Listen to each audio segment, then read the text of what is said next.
Hey everyone, this is the Peaceful Warrior, and I'm here to give you my latest review/rant of Naruto Chapter 601, entitled Obito and Madara. This is also a video response to Sawyer 7 Mage's latest review as well. So, with that being said, let's get right into it. Coming into this week's chapter, there were three things that were confirmed in last week's chapter. Number one, Toby is definitely Obito Uchiha. Number two, Obito established a relationship with Madara shortly after his death and prior to Madara's death, and it was through that relationship that he was able to acquire the skill, the intelligence, and the prowess to be able to do the things we see him do as Toby. And number three, and this is what really consumed the majority of the conversation about last week's chapter, we know that Obito became Toby because Kakashi let Rin die. And if you've seen my previous videos, you already know how I feel about that.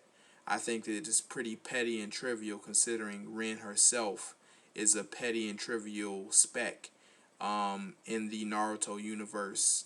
And even in Kakashi Gaiden, she could have easily been replaced by another just random, girl. And, the storyline would not have been altered whatsoever. But with all that being said, that's where we are coming into this week's chapter. And so at the beginning of this week's chapter, we see Madara on the battlefield next to Obito. And Kakashi, Guy, and Naruto are all stunned. And they're like, well, if you're over here, what the hell's going on at the other black battlefield? And Kakashi's like, hold on. You mean to tell me that the Madara that was fighting the Kages is over here? And Obito's like, man, you would be the one to break that Ito Tensei. I should have known better. Yes, you should have. But nonetheless, Madara's like, look, I'm Madara Uchiha. What do you think happened at the other battlefield? I wiped the floor with them. Plain out. And then we get a flash over to the other battlefield where we see the five Kages either dead or on the verge of dying. And we see Tsunade. She somehow has the stamina and the chakra to be able to summon Katsuyu to the battlefield, even in her condition. And the reason why I say that is because when Katsuyu arrives, the first thing she does is she cuts Tsunade off and she says she wants to put her body back together. And I'm like, what? And we see Tsunade has been split in half. Filleted. Half the woman she used to be. And it's like, damn. So how is she alive, let alone how the hell does she have the stamina and the chakra to be able to summon Katsuyu to the battlefield? Like, I just don't understand that. That doesn't make sense whatsoever. And this next thing really doesn't make sense. She tells Katsuyu, she's like, look, don't worry about my body. We can deal with that later. But bring me the other Kages because I can still save them. What? How can you save somebody and your body is split in half? Like, what are you about to do?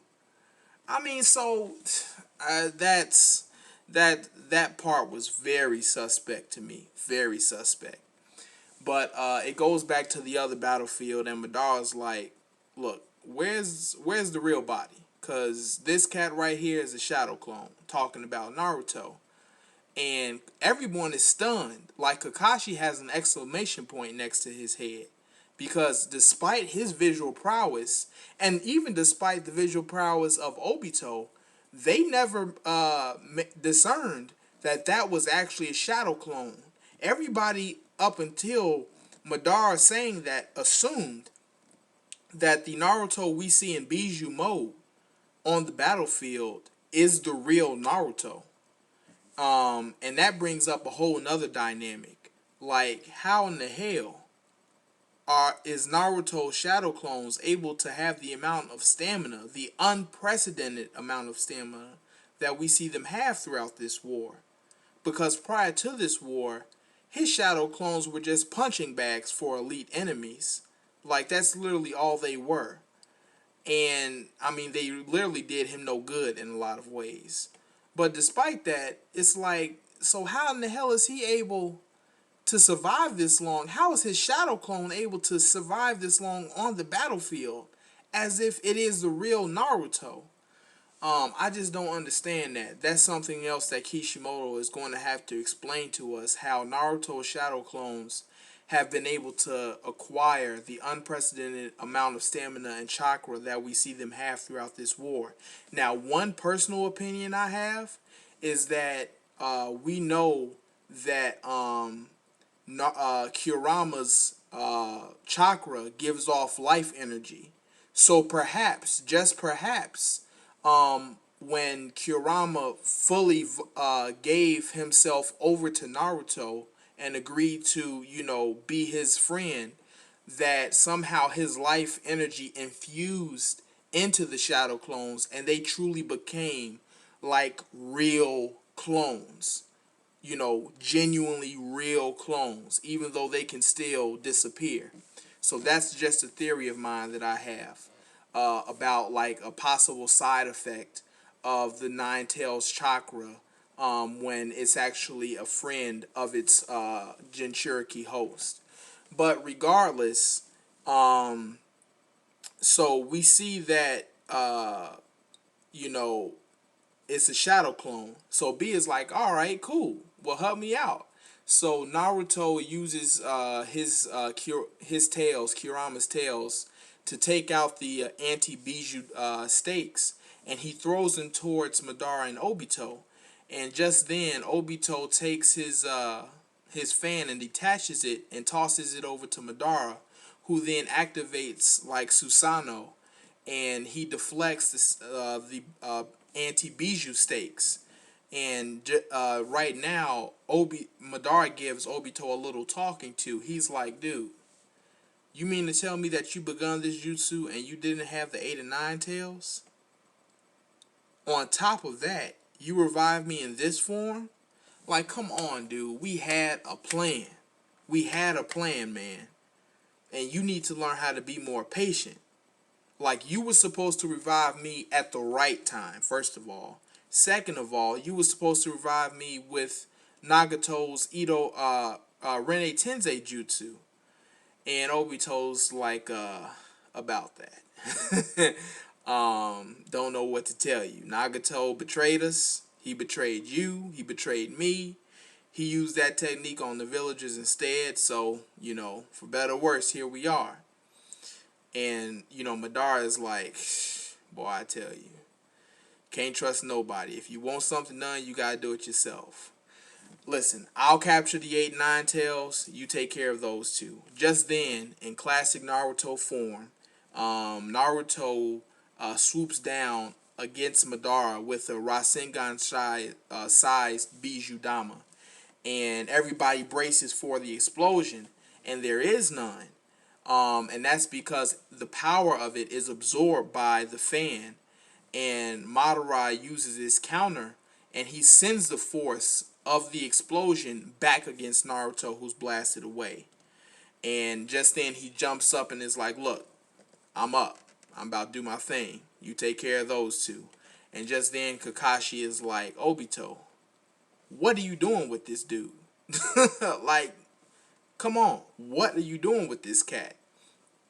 And we began to see the first glimpses of the flashbacks that we've all been waiting for to explain how Obito became Toby, how he came to know Madara, and why he decided to be in league with Madara's plans. And we see Obito, after he's rescued from the boulder crash, like the half of his body that was destroyed has been bandaged. And he's like, am I dead? And Madara is super old. His hair is like the same color as Nagato's at the time of his death. And he's like, you're in the crevice between your world and the next. And so that's where the chapter ends. And so next week's chapter is going in the good direction because we're finally going to begin to get answers to the questions that we've had for quite some time as fans of the series.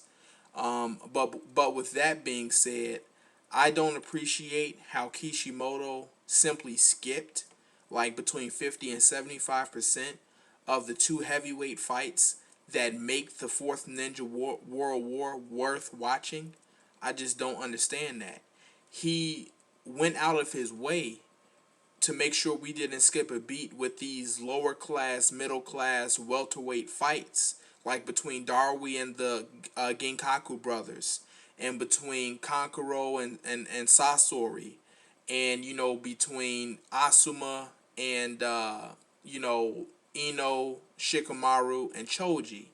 And I mean, it's like fine if you want to go out of your way to show us those fights, and even Kakashi versus Zabuzan, the seven ninja swordsmen. It's like fine if you want to go out of your way to show us those fights, we don't have a problem with that. But it's like you can't miss the heavyweight fights. Like you can't miss the bulk or a significant portion of the heavyweight fights. It's like, dude, these are what make the fights worth watching. It's almost like having no commercials during the opening acts, okay, but then having the main act full of commercials. Like, it's like, what are you doing? What are you thinking? You know what I'm saying? So that's a huge gripe that I have with the chapter up until this point, because we saw that when Madara was playing around with the Kages, he was handily beating them. Now, when Madara gets serious, that's when we're going to see his true power, because now he's on a mission. He wants to do something, okay, and the Kages are standing in the way of that. By the way, that's the time when we're going to get to see all that the Kages have to offer, even if they do get their asses kicked. They're going to give their all, because they were entrusted to stop that Edo Tensei Madara. Okay, so they're going to give their all to make sure that he doesn't succeed. Okay, and he's not able to get to Naruto and B. So we would have seen the Kages do things that they've never done. They would have surpassed where they were as ninjas in order to do their best to stop Madara from succeeding. Like, that's the type of fight that we were expecting, and we were robbed of that. For what? For flashbacks. For meaningless flashbacks. Oh, I just don't understand it. So, I mean, those are majority of my thoughts on this week's chapter. Tell me what you think. I really look forward to your thoughts and your opinions on this week's chapter as well. And as usual, rate and subscribe. This is Peaceful Warrior. Take care.